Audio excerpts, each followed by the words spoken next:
جواباً سجاول نے بے خوفی سے ایک نظر دائیں جانب بیٹھے یوسف گیلانی اور دوسری نظر سنجیدہ تاثرات لیے مستطیل ٹیبل کی دوسری طرف ٹانگ پر ٹانگ چڑھائے بیٹھے ڈائریکٹر صاحب پر ڈالی تھی۔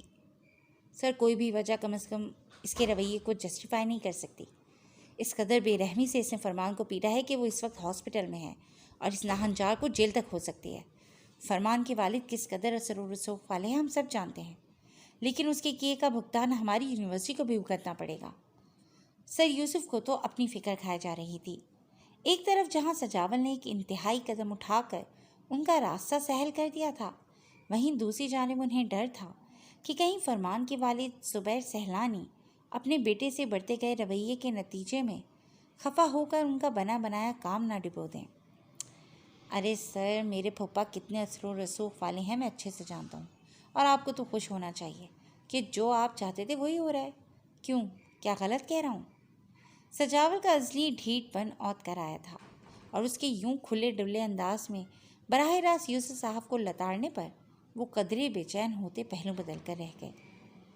کیا مطلب ہے؟ کہنا کیا چاہتے ہو سجاول؟ ڈائریکٹر صاحب نے اسے ٹوکتے ہوئے اس کے جملے کی وضاحت مانگی تو وہ ایک کمینی سی مسکراہٹ یوسف صاحب کی جانب اچھالتا اپنا فون آن کر کے ڈائریکٹر صاحب کے قریب آیا اور اسکرین ان کی نگاہوں کے سامنے کی۔ ڈائریکٹر صاحب نے اپنی گلاسز درست کرتے ہوئے فون اس کے ہاتھوں سے تھاما۔ سامنے موجود تصویر پر ان کے چہرے کے تاثرات غیر فہم ہوئے تھے۔ یہ تو تم خود ہو، اور یہ لڑکی؟ تم یونیورسٹی میں یہ حرکت نہیں کر رہے ہو؟ وہ طیش میں آتے اس کی جانب گھومے۔ اس کا جواب تو میں آپ کو بعد میں دوں گا، پہلے یہ تو سنیے۔ اس کی انگلیاں بڑی پھرتی سے فون پر متحرک تھیں۔ مطلوبہ ایپ کھول کر اس نے وائس نوٹ پلے کیا۔ یہ اب کنٹرول سے باہر ہے، یوسف گیلانی صاحب کی آواز ابھری تھی۔ تھوڑے توقف کے بعد وہ سپروائزر کو کمرے سے جانے کا حکم دے رہے تھے۔ آپ لوگ جا سکتے ہیں۔ فرمان، آپ رکیے۔ اس کے بعد دروازہ کھل کر بند ہونے کی آواز ابھری۔ دیکھ لیجئے سر، میں بہت کام کا بندہ ہوں اور اس سے بہتر آپشن بھی۔ فرمان کا جتاتا لہجہ بڑا واضح تھا۔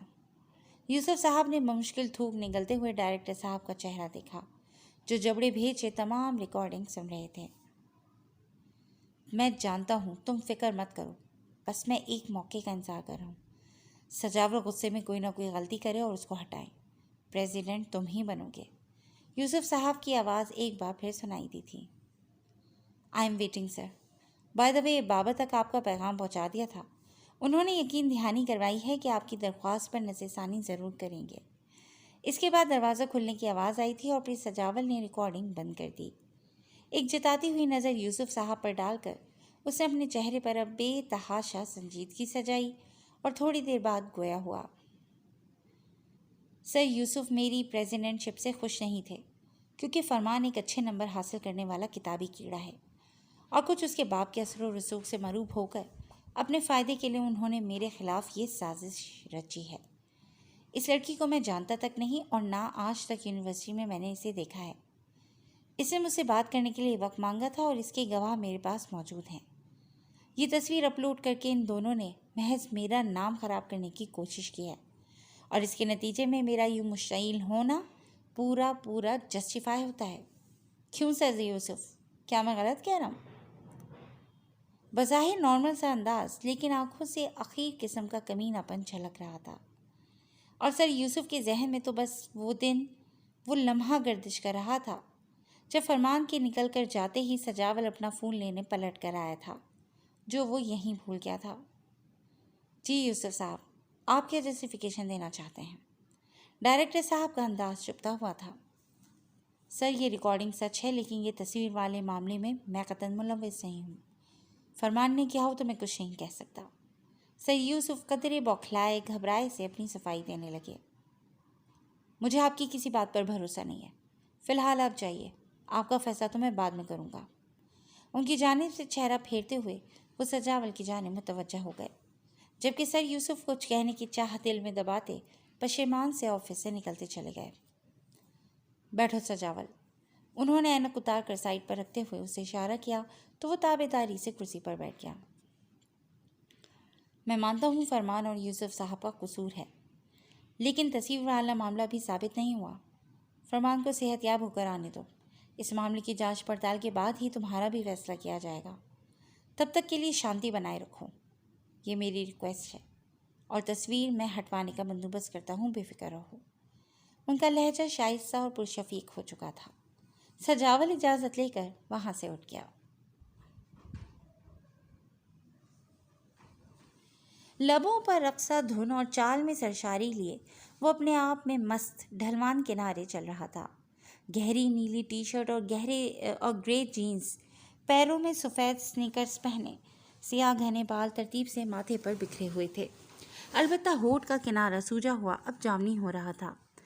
دفتن اس کی جیب میں پڑا فون تھر تھرایا۔ اسکرین سامنے کرتے ہی اس کے چہرے پر تبسم بکھر گیا۔ توقع کے عین مطابق گھر سے کال تھی۔ سبز نشان پر انگلی رکھ کر اس نے فون کان سے لگایا۔ ہلو سجاول، کہاں ہو بیٹا؟ اس کی والدہ کی پریشان کن آواز ابھری تھی۔ باہر ہوں، کام سے۔ خیریت ہے؟ گھر پولیس آئی ہے، تمہارے بابا بہت غصے میں ہیں، جلدی گھر آؤ۔ ان کی آواز آنسوں کے ہجان سے بھاری ہو رہی تھی۔ یقیناً وہ روتی نہیں تھی۔ سجاول کو بے تحاشا تعصف نے آن گھیرا۔ فکر نہیں کرے ماما، جس نے پولیس بھیجی ہے وہی انہیں واپس بھی بلوائیں گے۔ میں گھر نہیں آ رہا، آپ ذرا اہلکاروں کی خاطر مدارت کریں۔ اس نے کہتے ساتھ فون کاٹ دیا۔ اب وہ اپنے دوست کو کال کر رہا تھا جو اسے یہاں سے پک کرنے والا تھا۔ یہ منظر دارالشفا ہسپتال کے ایک کمرے کا تھا جہاں فرمان سہلانی آنکھیں موندے نیم دراز تھا۔ اس کی ناک پر پٹی لگی تھی جبکہ باقی چہرے پر جا بجا نیل کے نشان تھے۔ دیکھ رہی ہو کیا حال کر کے رکھ دیا ہے میرے بیٹے کا تمہارے چہیتے بھتیجے نے، اور تم ہو کہ اس کی فکر میں آدھی ہو رہی ہو۔ پولیس کی حراست میں رہے گا تو عقل ٹھکانے آئے گی۔ زبیر صاحب جارحانہ تیور لیے مسلسل بول رہے تھے، اور ان کے عتاب کا نشانہ سعیدہ بیگم تھی، جنہوں نے محض کیس کروانے سے منع کیا تھا کہ ایک جانب بیٹا تھا تو دوسری جانب جان سے پیارا بھتیجا۔ ان کے شوہر کی وجہ سے پہلے ہی وہ اپنے میکے والوں سے دور تھی، اور اب بچوں کے دلوں میں اس قدر کدورتیں اور عناد اپنی جگہ بنا چکا تھا کہ وہ دونوں جانی دشمن بن گئے تھے۔ اپنی سوچوں میں منہمک وہ لب بستہ سی فرمان کے چہرے پر نظریں ٹکائے بیٹھی تھی۔ جبھی عقب میں چر کی آواز کے ساتھ دروازہ کھلا۔ وہ دونوں بیک وقت پلٹے۔ تم یہاں کیا کر رہے ہو؟ زبیر صاحب جارحانہ تیور لیے اس کی اور بڑھے تھے۔ ارے پھپھا جان، آپ کی بیٹی کی تعزیت تیمارداری کے لیے آیا ہوں۔ وہ سفید غلاموں کا گلدستہ ایک جانب میز پر رکھتے ہوئے مسکرا کر ڈھٹائی سے گویا ہوا تھا۔ فی الحال تو تمہاری خاطرداری کا انتظام کیا ہے میں نے، پھر تمہاری تیمارداری کے لیے بھی ضرور آؤں گا۔ زبیر سہلانی نے زہر خند لہجے میں دو بدو جواب دیا تھا۔ اوہ، یعنی پولیس کی بات کریں؟ اچھا، کیسی ہیں پھوپھو؟ وہ سر ہلاتا سعیدہ بیگم کے قریب ہوا اور جھک کر ان کے ماتھے کا بوسہ لیا۔ سعیدہ بیگم کا بھی دل کیا تھا کہ اسے سینے سے لگا لیں، لیکن اپنے شوہر کے سامنے اتنی جرت دکھانے سے وہ قاصر تھیں۔ سو رہا ہے۔ فرمان کے قریب جھکتے ہوئے اس کا مکمل معائنہ کرنے کے بعد وہ زبیر صاحب کی جانب گھوما جو بمشکل اس کی موجودگی پر ضبط کیے ہوئے تھے۔ مارنے پیٹنے کی سزا کتنی ہوگی؟ 3 دن چلیں 1 ہفتہ؟ ہاں، خاطر مطارت کے لیے اتنا عرصہ کافی ہے، مجھے منظور ہے۔ وہ اب چلتا ہوا ان کے مقابل آن کھڑا ہوا، تن کر ان کی آنکھوں میں آنکھیں گاڑے، اور اس کے عضلات یک لگ سکتی آن سمائی تھی۔ اب میں اتنا کمزور نہیں ہوں کہ آپ میری اتنی خاطر مطارت کریں اور بدلے میں پے بیک نہ کروں۔ پھر وہ چیز آپ کی شائن شان بھی ہونی چاہیے نا۔ تو section 21(1)(d) of prevention of electronic crimes act 2016 کے تحت آپ کے بیٹے پر میری خفیہ تصاویر بنا کر اسے سوشل میڈیا پر شیئر کرنے کا الزام میں ایک کیس میری طرف سے بھی ہوگا، جس کی سزا کم از کم 3 سال قید اور 10 لاکھ جرمانہ ہے نا آپ کے شایان نشان؟ اپنی بات کے اختتام پر زبیر صاحب کے چہرے کی متغیر ہوئی رنگت دیکھ کر اس کے اندر تک سکون اتر گیا تھا۔ میرے بیٹے نے ایسا کچھ نہیں کیا، وہ اپنا اعتماد بحال کرتے ہوئے مضبوط لہجے میں گویا ہوئے تھے۔ میرے پاس تمام ثبوت ہیں پھوپھا جان۔ عباس یزدانی کا بیٹا کچی گولیاں نہیں کھیلتا۔